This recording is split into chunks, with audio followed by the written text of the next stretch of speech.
Hello guys, kamusta kayong lahat diyan? Magandang umaga, magandang hapon, at magandang gabi sa inyong lahat. Saan man kayong sulok ng mundo sa atin diyan sa Pilipinas, kamusta? Ingat-ingat kayo sa mga panahon ngayon. Tag-ulan na, tagbaha na naman, kagaya dito kung saan ako naroroon. Siya nga pala, magkikwentuhan na lang tayo dito habang ako'y naghihiwa ng tinapay na aking gagawin dahil dyan ay ang buhay OFW. Ayan, ng aking ginagawa. Binibidyo-bidyo ko pa nga yan, silip-silip pa ako. Dahil nga wala nga akong magawa kundi maglibang-libang sa aking video. At siya nga pala, kamusta naman kaya ang mga buhay-buhay natin dyan? Parang ang gulo-gulo na sa mundo, ano? Parang halo-halo na, samot-sari na talaga ang stress sa ating buhay. Lalo't mga nakikita natin, napapanood, may tawa, may iyak. Halos lahat na lang meron. Pero kahit ganun pa man ay hindi tayo pa-apekto doon, di ba? Kaya tuloy lang ang buhay. At syempre, ang buhay ay maiksi lamang sa mundong ito.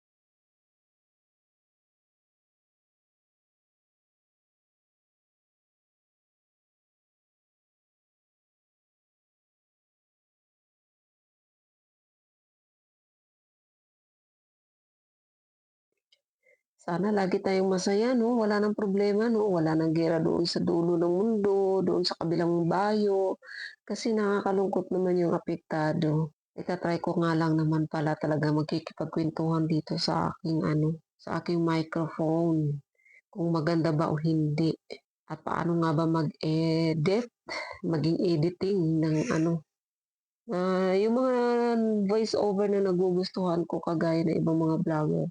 Kasi marunong naman ako mag-voice over, ang problema lang siguro ibang ano,